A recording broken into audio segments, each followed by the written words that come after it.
Mommy, can you help me? Help naman Tita Tessa. Tell your daddy na balikan niya na ako. Iniwan ka po ba niya dahil kay Tita Sofia? Narinig lang ng bata na may sinabi si Rico about Sofia. So, malay ba natin kung anong konteksto nun? Hindi magsasalita yung bata kung wala siyang hinala na may namamagitan dun sa dalawang yon. Pwede pa maging tayo. Hindi pa huli ang lahat. May oras pa para talikuran mo si Earl. Sumama ka sa akin. Umalis na tayo dito. Tara. Nahiya sa sarili mo. Tessa, tama na. Naglalandi ka pa ng ibang lalaki. Alam mo, masahol ka pa sa pokpok sa kalye. Ano ba nangyayari dito? She's been cheating on you! Ano alam mo? Siya, ang bagong babae ni Rico. Totoo ba yung sinabi ni Tessa? Na may namamagitan sa inyo ni Sofia? Rico, sabihin mo sa kanya hindi totoo lahat ng yun. Sabihin mo sa kanya na mali lahat ng akala nila. Sabihin mo wala tayong relasyon.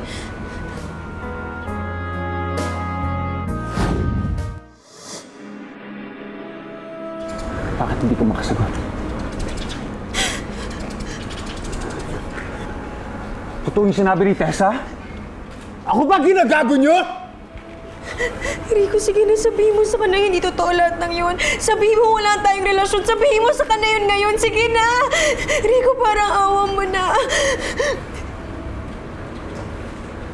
Wala kaming affair ni Sofia. Magkaibigan na kami. Pero ano yung pinagsasabi ni Tessa? Sabi ng anak mo na mahal mo si Sofia. Bata lang yung anak ko. Kung ano-ano naglalaro sa utak nun. Nawala rin ang nanay niya, kaya kahit sinong babaeng nakikilala niya, gusto niya maging mami niya. Earl, di ba sinabi ko naman sa'yo na sa'yo lang ako. Kaya nga ako pumayag magpakasal sa'yo, di ba?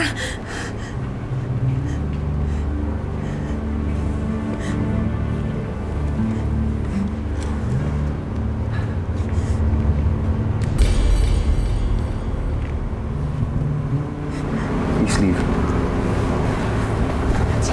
Pasok na tayo. Tama na yan, Earl! Sino bang hindi iinit ng ulo sa ginawa ni Tessa? Inaakusan niya itong si Sofia na may relasyon sila ni Rico.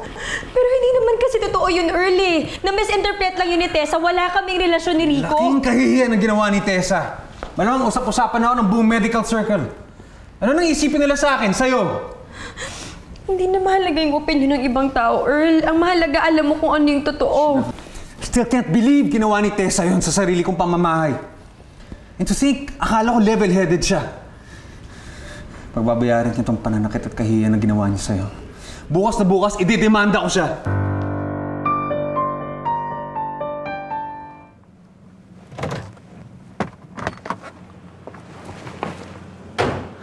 What? Are you happy? Masaya ka bang ipinahiya mo si Sofia? She deserves it. Sinira niya tayong dalawa. Gumaganti lang ako. Pero diba tigilan mo siya? Wala siyang kinalaman sa nangyari sa ating dalawa. Rico, kung hindi siya ang babae mo, sino ba ang babae mo? Sino ba ang sumira sa relasyon natin? Tessa, wala kang dapat sisihin kundi ako. Kung meron kang gustong sisihin, ako dapat yon. It's all my fault. I did not love you. As a matter of fact, I don't think I ever did love you.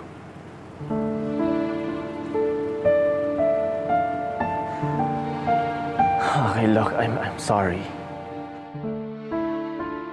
Huwag mo nang palakihin pa yung issue. Pagpalakihin?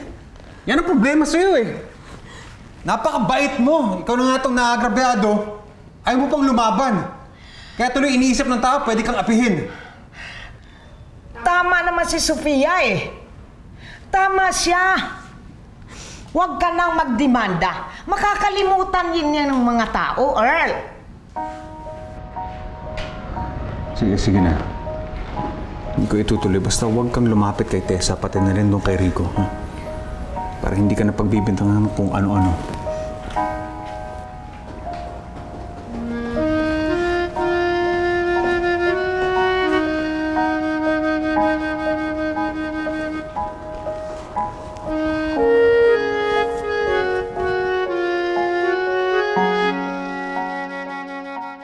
Kung pakiramdam mo na pinaasa kita. Sorry kung pinaniwala kita na kaya kitang mahalin. Okay, this is all my fault and I'm sorry. Naiintindihan ko kung nagagalit ka sa akin. Go ahead, sampalin mo ako, saktan mo ako. Go ahead, I deserve it. Balikan mo na ako. Please, Rico. Hindi ko kayang wala ka. Tessa, Hindi ako mabubuhay nang wala ka. Mahalin mo lang ako, yun lang hinihiling ko. Tessa, I'm sorry, pero hindi ko may bibigay sa yung hinihiling mo. Ano pa bang kulang? Binigay ko na sa'yo lahat, ginawa ko ng lahat. Wala na si Maricar, patay na siya. Wala na ako dapat kariban. Ako na lang dapat laman ang puso mo. Tessa, hindi ko kaya. Hindi ko matuturuan ang puso ko kung sino mamahalin. It just doesn't work that way.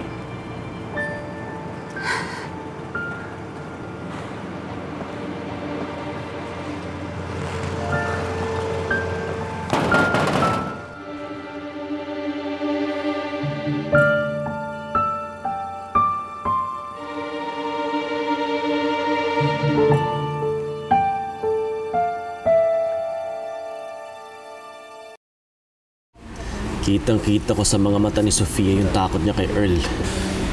Naawa ko sa kanya, gusto ko siyang tulungan. Alam mo pare, malaking tulong na rin na dininay mo sa harap ni Earl na wala talagang namamagitan sa inyong dalawa.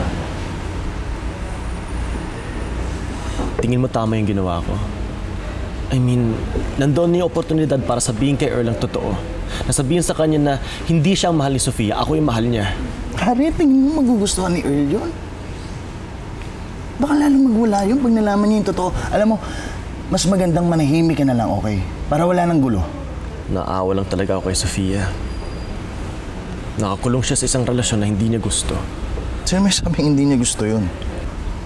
It was her choice to marry Earl, okay? It was her choice na dininay ka niya. Alam mo pare, tigilan mo na yung hero-hero effect mo na yan.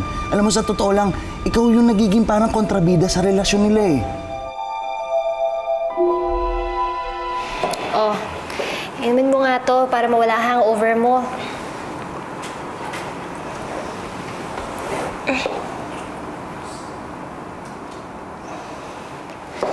Ay, naku. Ayusin mo nga sarili mo. You look like a mess. Ano lang kaya sasabihin ng mga staff pag nakita ka nilang ganyan? I don't give a damn. Pakialam ko sa mga opinion niyang mga yan. They can go to hell! I don't care. Iniwan ako ni Rico. Ayaw niya na sa akin, Jenny. Ay, it's not the end of the world yet. May business ka pang kailangang patakbuhin. And I think you need to focus on fixing it after what you did at Earl's party before it's too late. Hoy, umayos ka dyan. Wait lang ha.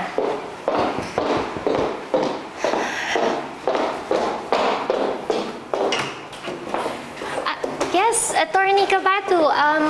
May meeting kayo with Tessa? I just came here to give you this. Okay. So, Ano yan? Mr. Villarasa is withdrawing all of his investments from Real Beauty. He is formally cutting his ties from you and your company effective today. No, he can't do that!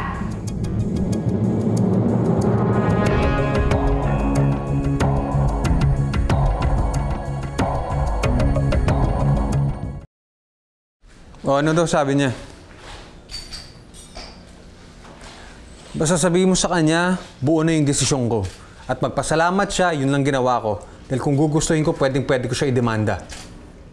Sige, salamat, attorney. Ano daw yun? Anong sabi ni attorney? Wala, in-update lang niya ako tungkol sa meeting nila ni Tessa. Nag-pull out ako ng investment ng Real Beauty eh. Ha? Bakit? Ang hirap kaya katrabaho isang tao, napaka-unpredictable. Simula na maghiwalay sila ni Rico, napansin ko na parang napapabayaan na niya yung trabaho niya.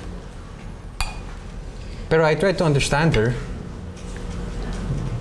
Pero yung ginawa niya pananakit sa'yo, hindi ko pwedeng palampasin yun. Pero, hindi mo na sana ginawa yun. Alam ko kasi kung gaano ka-importante sa'yo ang kumpanyang yan. Sofia, ikaw ang pinaka-importante sa akin. Oras na may manakit sa'yo o magpaiyak sa'yo, ako ang makakalaban nila. Kasalanan mong lahat ito eh. Kung hindi mo hinayaang mahulog ang loob mo kay Rico, di wala sa nang gulo. Tuloy, maraming ng mga taong nadadamay.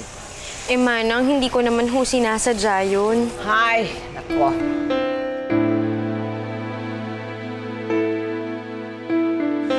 Magpasalamat na lang tayo na ganito na lang ang nangyari. Dahil mas malaki ang problema kapag nalaman niya ang totoo. Maswerte ka, buo pa rin ang pagtitiwala ni Earl sa iyo. Kita mo nga, handa niyang sumuko para lang sa iyo. Alam mo ba, ganyan kanya kamahal. Naawa na nga ho ako kay Tessa eh. Paano kung kausapin ko na lang ho kaya si Earl kung sabihin ko na lang sa kanya yung totoo? Tapos ano, makikipaghiwalay ka sa kanya, ganun ba? Hindi naman ho sa ganun, Manang. Ayoko lang ho kasing magsinungaling na. Hayaan mo nang walang alam si Earl. Eh, total, wala naman talaga kayong relasyon ni Rico, di ba? Eh, Manang, paano naman ho yung negosyo nila? Hahayaan ko na lang bang umatras si Earl doon? Oo. Parang wala nang dahilan na magkita pa kayo ng Rico nun. Sana maging leksyon na ito sa iyo eh. Walang magandang patutunguhan yung nararamdaman mo para sa lalaking yon. Nabalitaan niyo na ba magpo-pull out na daw si Sir Earl? Ang balita ko, nagwala daw si Ma'am Tessa sa engagement party ni Sir. In-accuse niya yung fiancé ni Sir Earl na may affair daw kay Sir Rico. Totoo ba yun? Ewan ko, pero nakakaawa naman yung fiancé ni Sir Earl. Sa sarili mo pang party ka pa ipapahiya. Gosh. Naku, kung sa akin mangyari yun, hindi na ako lalabas, wala na ako mukhang ihaharap sa ibang tao. Correct. Diba? Grabe. Sir Rico. Hi, di kayo binabayaran dito para magchismisan? Get back to work.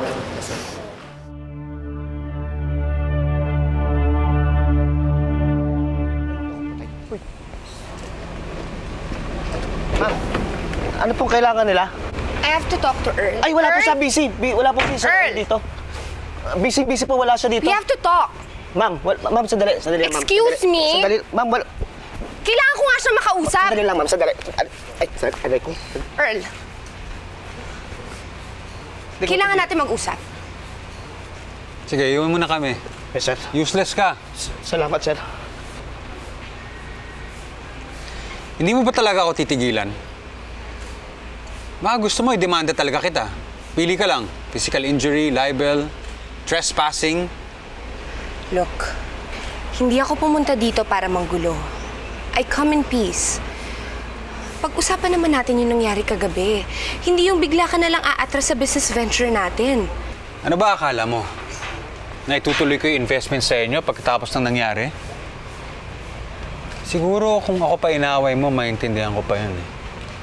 Pero nagkamali ka ng taong ginalit. Nagsisisi ako. Alam kong mali yung ginawa ko.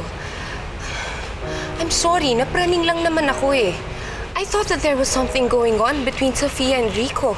Sa susunod, kung mambibintang ka, siguraduhin mong meron kang matibay na ebidensya at hindi yung mga sabi-sabi lang. I learned my lesson. But can you blame me? Nakakapagtaka lang eh. Biglang naging close yung dalawa. They were together in the resort while we were in Korea. Bamalay ko kung anong nangyari doon.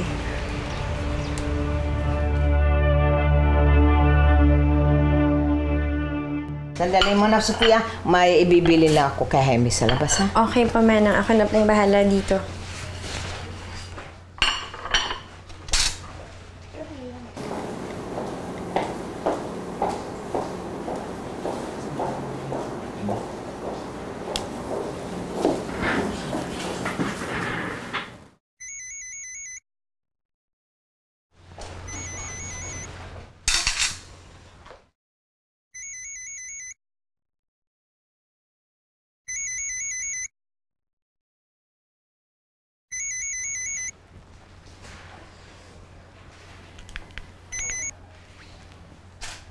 Hello?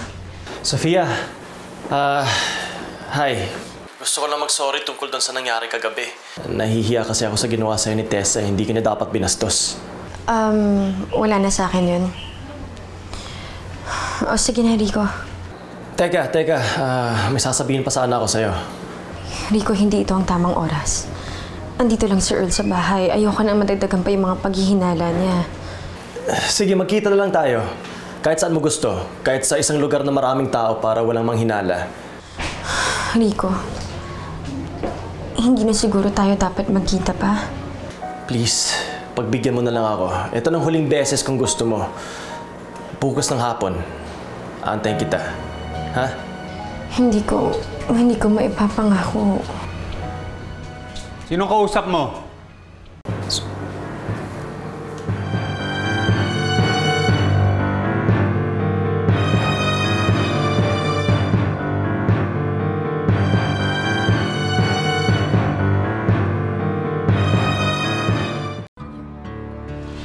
Sino kausap mo? Earl, si Chloe. Tumawag kasi siya dahil schedule niya na yung appointment ko dun sa pare na magpe-preside sa kasal natin. Okay, puntahan mo. Wala ka namang gagawin, di ba? Asikasuhin mo yan, ha? Gusto ko planchado lahat pagdating sa wedding natin. Hindi ako makarinig ng kung ano-ano pang chismis mula sa labas. Speaking of, dumaan si Tessa dito. Gusto ko raw kausapin. Bakit daw? Ano pa? Tukol dun sa ginawa niya sa engagement party natin. Pero di ko na siya pinalapit sa'yo. Baka kung ano pa binabalak nun eh. Eh siguro nagsisisi na siya dun sa ginawa niya. Tessa pa? No. Ako I'm a very trusting person. Pero kung masira yung tiwalang yun, mahirap na maibalik.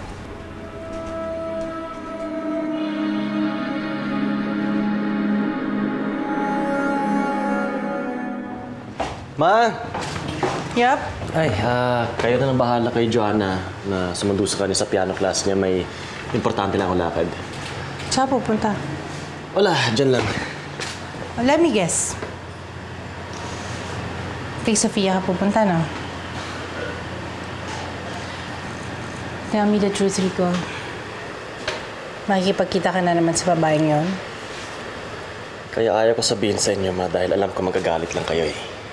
Kasi alam mo kung tama naman yung ginagawa mo, hindi naman ako magagalit sa'yo, di ba? Matanda na ako. I know what I'm doing.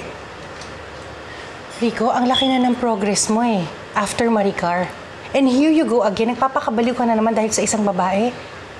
Ma, matanda na ako. I know what I'm doing. Really? You know, to tell you honestly, para kang bata na nakikipag-agawan sa laruan ng may laruan. Bakit ba kasi kailangan mo ipagsiksikan yung sarili mo sa taong may sabit na?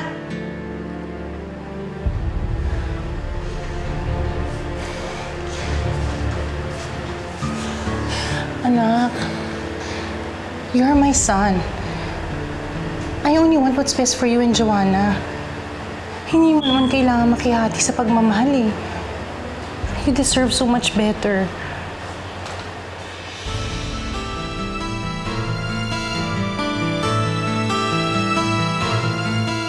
Sige, mag-iingat kayo, ha? Oo. Sige. Bye. Bye. Richard. Sige, B-boy. Anang, paki ko nga yung susi ng kotse ko. May lakad ka rin. Gusto ko lang masiguro na sa simbahan ang punta ni Sofia. Sige.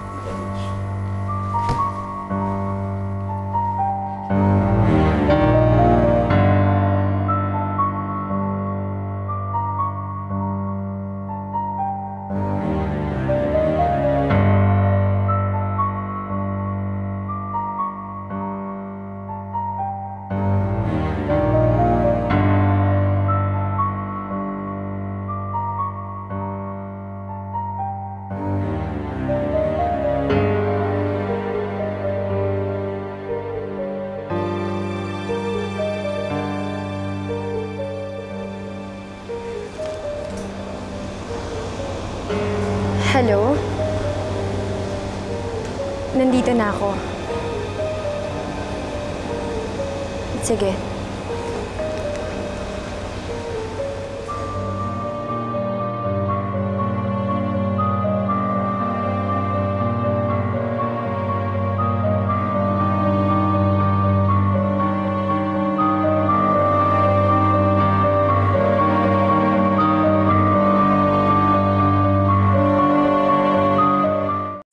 Father, kamusta ho?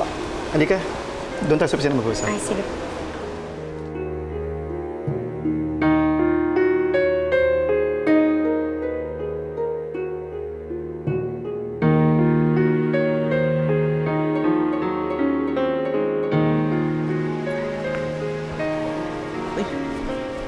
Ay, sir!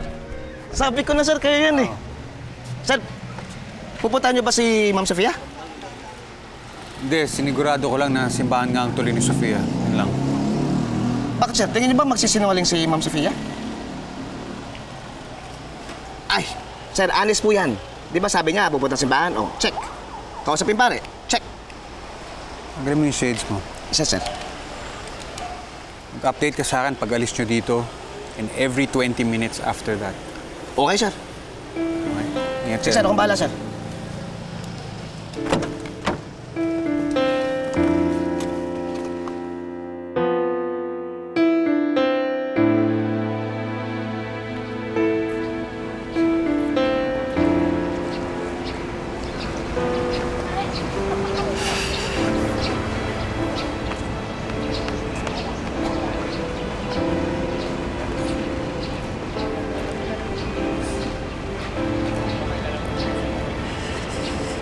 Sofia. Rico, pasensya ka na kung ngayon lang ako dumating. Nanggaling kasi ako sa simbahan eh. Malapit na kasi yung kasal namin ni Earl. Ayos lang yun. Ang importante, nandito ka. Ano ba kasi yung gusto mong pag-usapan? Yung tungkol doon sa nangyari sa engagement party mo. Gusto ko sanang... Rico, ayoko na sanang pag-usapan yun. Ang mahalaga, wala nang gulo. At hindi na lumala pa. Buo pa rin ang tiwala sa akin ni Earl. Yeah. Hindi niya ako pinagdudahan. That's good, I guess. Kaya rin ako pumunta dito at pumayag na makipag-usap sa'yo dahil gusto rin kitang pasalamatan. Rico, salamat kasi hindi ka na nagsalita. Salamat dahil pinagtakpan mo ako kay Earl. Dahil sa totoo lang, hindi ko alam kung anong gagawin ko kapag nalaman niya yung totoo. Dahil alam ko kasi na masasaktan talaga siya ng sobra. Ganun ba talaga siya kahalaga para sa'yo?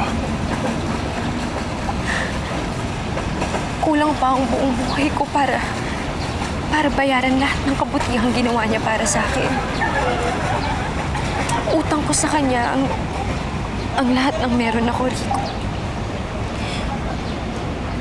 Hindi ko siya kayang traidorin. Hindi ko siya kayang saktan. Kaya mas pinipili mo siya kaysa sa sarili mong kaligayahan. Kaysa kung anong tinitibok ng puso mo.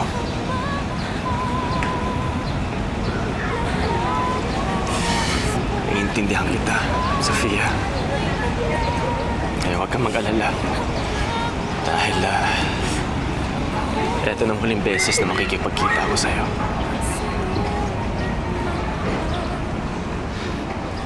Kaya eto, binibigay ko na sa'yo kung anong gusto mo, Sofia. Pinapakawalan na kita. Sa piling mo, tila langit ang bawat sandali. Masulayapan ka lamang puso ko. Sofia, is that really you? I'm sorry, pero hindi kasi talaga kita matandaan. Hindi nagka-amnesia kasi ako eh. Kaya kanina pa ako naninibago sa kilos mo eh. Parang wala kang idea sa nakaraan ni Earl. Diba sabi ko sa'yo, hindi ka pwede umalis ng bahay? Saan ka nagpunta? Bakit anong gagawin mo sa akin? Alam ko na ang lahat, Earl. Bububugin mo ko? Kagaya ng ginagawa mo sa akin noon? Alam ko na ngayon kung anong ginagawa mo sa akin. So ang jury nyo, lumayas ang fiancé nyo. Meron po ba kayong idea kung saan pumunta po si Sofia? May alam ako. Gusto ko na makipaghiwalay kay Earl. Gusto ko nang tapusin ang lahat ng sa amin. Hindi ko na siya mahal. Ikaw ang mahal ko.